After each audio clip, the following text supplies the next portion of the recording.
السلام علیکم ورحمۃ اللہ وبرکاتہ۔ اللہ سے دعا کرتے ہیں کہ آپ لوگ خیریت سے ہوں گے۔ بچے کے کان میں اذان کیوں دیں؟ بچہ کون سا عربی سمجھتا ہے؟ تو بچے کے کان میں اذان دینے کا جو معاملہ ہے اس سے ریلیٹڈ جو ہے یہ ویڈیو بنا ہے، اور اذان دینے کا جو طریقہ ہے وہ بھی بتایا گیا ہے۔ تو وہ جو ہے معاملہ یہ ہے کہ بچہ کون سا عربی سمجھتا ہے تو اسے کیوں اذان دے، تو اس سے متعلق علی مرزا نے کچھ چیزیں جو ہے بولی ہیں اور بتائی ہیں، اور یہ اذان دینے کا جو معاملہ ہے وہ کیا ہے آپ کو اس ویڈیو کے اس سے صحیح طریقے کا جو بات ہے وہ پتہ چلے گا، اور اللہ ہم سب کو سنی سنائی باتوں سے بچائے، اور اللہ ہم سب کو ہدایت کا راستہ دکھائے، آمین ثم آمین۔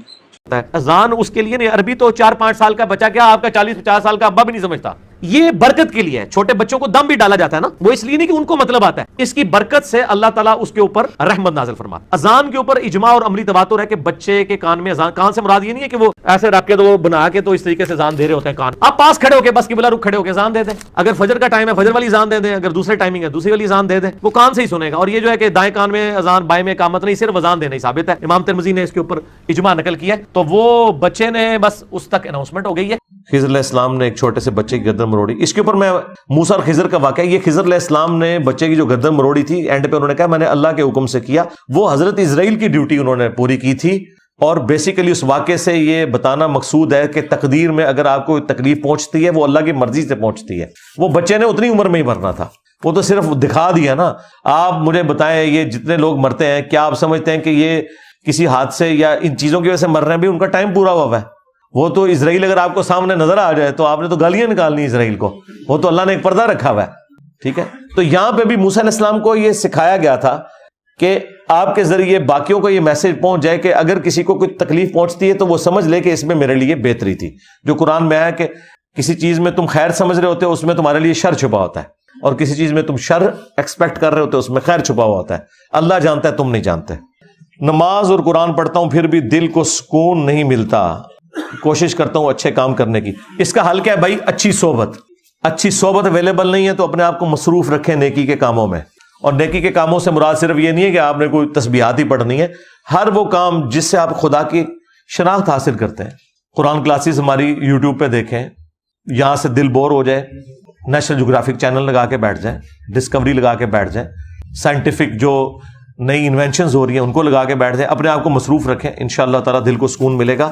باقی دنیا تو پھر اسی طریقے سے چلتی ہے۔ آپ دیکھیں حضرت عمر کہتے ہیں کہ صحیح بخاری میں کہ بعض اوقات میں اپنا جنگی پلان بھی نماز کی حالت میں کر رہا ہوتا ہوں۔ اب آپ تو سوچ رہے ہوں گے کہ یہ کون سی نماز پڑھ رہے ہیں حضرت عمر؟ بھئی بات یہ ہے کہ جب ایک بندے نے پوری دنیا کو آگے لگایا ہوا ہے تو آپ کیا سمجھتے ہیں وہ خوشو خصوص سے نماز پڑھ سکتا ہے؟ وہ چاہے بھی تو اپنے دماغ سے کسی خاص حد تک کی چیزوں کو اوور لک کروا سکتا ہے نا، یہ نیچرل چیزیں ہو جاتی ہیں۔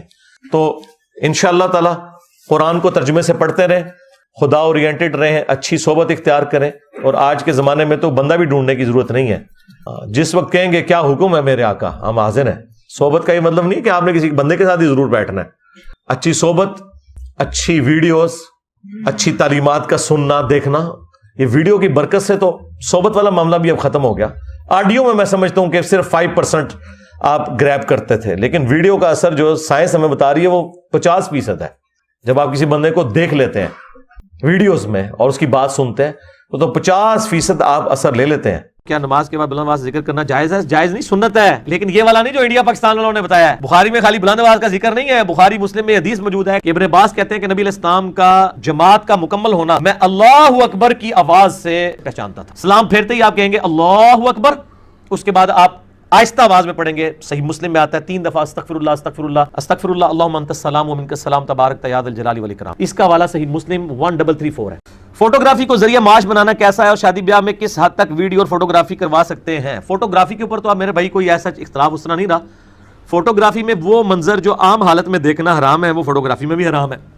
اگر کوئی بیہودہ تصویریں بناتا ہے اور اسی طریقے سے جو ہے وہ مرد و عورت کا اختلاط ہے اور وہ ویڈیو جو ہے وہ فیملی ویڈیوز نہیں رہتی ہیں، باہر تک جاتی ہیں، وہ تو یقیناً غلط ہے۔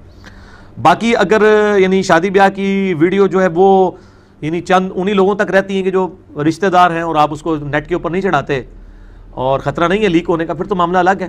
اس طریقے سے میاں بیوی بھی مطلب اینیورسری کے اوپر ایک تصویر بنا لیتے ہیں اور بنا کے وہ اپنے پاس البم میں لگا لیتے ہیں، وہ تو ٹھیک ہے. لیکن اب وہ جناب نیٹ کے اوپر اس کی وہ ٹکر چلنے شروع ہو جاتے ہیں، پھر تو غلط ہے. یا فیس بک کے اوپر کوئی تصویریں اس قسم کی اپنی فیملی کی شیئر کرواتا ہے، وہ تو بالکل غلط ہے. اور مرد و عورت کا اختلاط بھی ہونا اور اس بنیاد کے اوپر یہ جو کچھ تماشے ہو رہے ہوتے ہیں، یہ تو بالکل غلط ہے. اسلام میں انگوٹھی پہننے کی شرعی حیثیت کیا ہے؟ بس زیادہ سے زیادہ جائز ہے بس. باقی یہ اس کا کوئی ثواب بتانا اس اعتبار سے کہ کوئی اس نگ سے کوئی فائدہ ہو جانا ہے آپ کو. بھائی جو جنتی یاقوت ہے حجر اسود، اس کے بارے میں بخاری مسلم میں آیا کہ حضرت عمر کہتے ہیں کہ تو ایک پتھر یہ نہ کسی کو نفع دے سکتا ہے نہ نقصان، اگر میں نبی الاسلام کو نہ دیکھتا تو تجھے نہ چومتا. ترمذی میں آیا کہ وہ جنت کا یاقوت، اور جامعہ ترمذی میں ایک اور حدیث ہے کہ جب وہ نازل ہوا تھا دودھ کی طرح سفید تھا، پھر لوگوں کے گناہوں کی وجہ سے اس کا رنگ سیاہ پڑ گیا. تو لوگوں پہ کیا اثر اس نے دکھانا تھا، اپنے اوپر بیچارے نے اثر لے لیا. البتہ یہ ضرور ہے کہ جامعہ ترمذی میں حدیث ہے قیامت کے دن وہ لوگوں کے ایمان کی گواہی دے گا. اور یہ ایمان کی گواہی صرف حجر اسود نے نہیں دینی، دنیا کے کسی بھی قطعہ زمین کے اوپر آپ نماز پڑھتے ہیں وہ آپ کا گواہ ہے. حتیٰ کہ قرآن میں ہے کہ آپ کے ہاتھ پاؤں ہر چیز آپ کے حق میں یا آپ کے خلاف گواہی دے گی. ٹھیک ہے، تو نفع نقصان کوئی نہیں دے سکتا، وہ اللہ کی ذات ہی ہے. باقی یہ ٹھیک ہے آپ انگوٹھی صرف چاندی کی مرد پہن سکتا ہے، وہ بھی 4.5 ماشے سے زیادہ نہ ہو. کاروبار میں اگر کوئی شخص فراڈ کر جائے تو وہ اللہ کی طرف سے ہے یا ہماری کوئی اپنی غلطی ہے؟ تکلیف آ جانے کے بعد آپ نے ہمیشہ یہی کہنا ہے انا للہ و انا الیہ راجعون. آپ کی بھی اگر غلطی تھی نا تو اللہ تعالیٰ چاہتا تو وہ غلطی نہ ہوتی. اس لیے جب کوئی تکلیف آ جائے اس کے بعد اللہ کی طرف رجوع لانا. یہ سورۃ الحدید کی آیت نمبر 22 اور 23 ہے. کوئی بھی تکلیف نہ زمین و آسمان میں نہ تمہاری جان میں پہنچتی ہے مگر یہ کہ وہ ہم نے پہلے ہی لوح محفوظ پہ لکھ لیا ہے تاکہ جو تکلیف تمہیں پہنچے اس پہ کف افسوس نہ ملو، اور جو تمہیں بھلائی پہنچے اس کے اوپر شیخی نہ بگاڑو. اللہ تعالیٰ کو شیخی بگاڑنے والے پسند نہیں ہیں.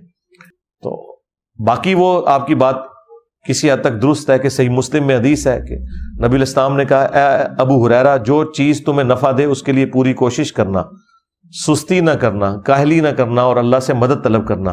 پھر بھی رزلٹ اگر تیرے خلاف آئے تو پھر کہنا جو اللہ کی مرضی، اگر مگر نہ کہنا، لیکن کوشش بھی پوری کرنا. نبی الاسلام کی بیویاں امت میں سے کسی کی بیویاں کیوں نہیں بن سکتی؟ وہ قرآن میں آئے سورۃ الاحزاب کے اندر کہ اللہ تعالیٰ کے نزدیک یہ بہت بڑا گناہ ہے کہ تم نبی کی وفات کے بعد ان کی کسی عورت سے شادی کرو. یہ قرآن میں آ گیا سورۃ الاحزاب میں. اور اس سے پہلے سورۃ الاحزاب میں آیت نمبر 6 میں آیا النبی اولی بالمؤمنین من انفسہم وازواجہ امہاتہم. نبی مومنین کی جانوں سے بڑھ کر ان پر حق رکھتے ہیں اور نبی کی بیویاں امت کی مائیں ہیں. یہ آنری طور پہ ماں کا ان کو ایک درجہ دیا گیا. البتہ اس ماں کے رشتے میں وہ پردہ اپنی جگہ موجود ہے. ویسے تو ماں اور اولاد کا پردہ نہیں ہوتا، لیکن نبی الاسلام کی بیویوں کے کیس میں وہ ہے. اس اعتبار سے مائیں ہیں کہ ان کے ساتھ نکاح نہیں ہو سکتا. نبی الاسلام کی عزت افزائی کی گئی اس میں. میں بینک میں برانچ مینیجر ہوں، مجھے لگتا ہے کہ میری کوئی نیکی قبول نہیں ہوتی تو ٹھیک ہے اسلامک بینک میں آپ جاب کریں نا جی. اگر آپ کو لگ رہا ہے اب تو اسلامک بینک بھی کافی زیادہ ہو گئے ہیں، کہیں اور اپلائی کریں. جب تک آپ کو نئی جاب نہیں ملتی اس کو کنٹینیو کریں اور شفٹ کریں. بالکل. باقی یہ جو کہنا کہ نیکی قبول نہیں ہوتی یہ لادہ بات ہے. نیکی تو قبول ہوگی اپنی جگہ، یہ برائی الگ رہے گی. جب انسان کی موت ہو جاتی ہے، اس کی روح پرواز کر جاتی ہے تو قبر میں عذاب کس کو ہوتا ہے؟ اس روح اور جسم کا رشتہ بھی ہے، لیکن وہ ویسا رشتہ نہیں ہے جس میں وہ روح جسم میں داخل ہو جائے. یہ اللہ اور اس کے بندے کے معاملات ہیں. اس میں سے آپ نے نکالنا کیا ہے؟ مطلب یا تو اس میں کوئی چیز نکلے نا کہ اس کے بعد آپ نے کوئی بندوبست کر لینا ہے کہ میں روح نو بچا لاں گا، جسم نو کر لاں گا. چسکا ہے، عذاب دونوں کون ہے. ہاں، روح جہاں پہ بھی ہے ادھر وہ بھگتے گی، جسم ادھر بھگتے گا، لیکن وہ آپ کو نظر نہیں آئے گا. اجماع امت میں کیا اہل تشیع و مکتب فکر بھی شامل ہے؟ اگر شامل ہے تو آپ اہل تشیع و مکتب فکر کی کتابوں سے استفادہ کیوں؟ میں ہی تو سب سے زیادہ استفادہ کرتا ہوں. اہل تشیع تو کہتے ہیں کہ قرآن اور اہل بیت، تو سب سے زیادہ والے میں ہی قرآن کے دیتا ہوں. اب اگر آپ قرآن سے نیچے آئیں گے وہ بات کی بات ہے. ہمارے عقائد کی جڑ قرآن ہے، لہٰذا یہ کہنا کہ میں شیعہ کتاب سے والے نہیں دیتا، نہیں جی، شیعہ کی بنیادی کتاب قرآن ہے، جس طرح اہل سنت کی بھی بنیادی کتاب قرآن ہے. رہ گیا نیچے تو یہ بھی جو حضرت عمر کی گستاخی ہوئی ہے. میں نے نہج البلاغہ سے 10 خطبات پڑھ کے سنی شیعہ دونوں کے عقائد ایک طرح سے بیان نہیں کیے ہیں کہ یہ ادھر بھی لکھا ہوا ہے ادھر بھی لکھا ہوا ہے. اس سے پہلے بھی کیا تھا، میں نے دوبارہ بھی خواہش پوری کر دی. باقی اجماع امت کی آپ بات کر رہے ہیں، اعلیٰ حضرت نے لکھا ہے کہ دیوبند اور اہل حدیث کے مرتد ہونے پہ اجماع امت ہے. او بھائی فرقے تو اپنے اجماع کو بھی اجماع مانتے ہیں، میں تو پھر بھی چلے کوئی اجماع امت کی بات کرتا ہوں. الحمدللہ اجماع ہے تو تبھی میں بات کر رہا ہوں نا. سنی شیعہ سارے فرقوں کا اجماع ہے کہ نمازیں 5 ہیں. نماز قبلہ رخ پڑھنی ہے آپ نے، مردے کو قبلہ رخ دفنانا ہے، جنازہ پڑھ کے دفنانا ہے، ان ساری باتوں پہ اجماع ہے. کعبے میں ہی آپ نے حج کے لیے جانا ہے، ہاں نجف نہیں جانا، نہ آپ نے اجمیر شریف جانا ہے، سب کا اتفاق ہے کہ وہیں جانا ہے. تو اجماع تو بیان کرتے ہیں الحمدللہ. کیا کسی بت کو اللہ کا شریک ٹھہرانا اور کسی اسلامی شخصیت کو اللہ تعالیٰ کی صفات میں شریک کرنا جیسا ہے گناہ ہی ہے ظاہر ہے جی، بت ہو یا من دون اللہ میں ہر ہستی ہے. عیسیٰ ابن مریم سے بڑا انسان کون ہے؟ اللہ تعالیٰ نے فرمایا کہ جو ان کو بھی اللہ کے مقابلے پہ شریک کر رہے ہیں، جو نہ کسی کے نفع کے مالک ہے نہ نقصان کے. تو شرک ہی ہے جی، کسی کی طرف منسوب کیا جائے. دونوں شرکیں جلی ہیں، خواہ بت ہو خواہ کوئی پیغمبر ہو، اس میں پیغمبر کا قصور نہیں. مولا علی کی قبر کہاں ہے؟ وہی ہے جی، نجف کے اندر ہے. یہ ایک ویسے مزار انہوں نے افغانستان میں بھی بنایا ہوا ہے لیکن وہ کوئی ثابت نہیں ہے. سبحان ربک رب العزت عما یصفون وسلام علی المرسلین والحمد للہ رب العالمین.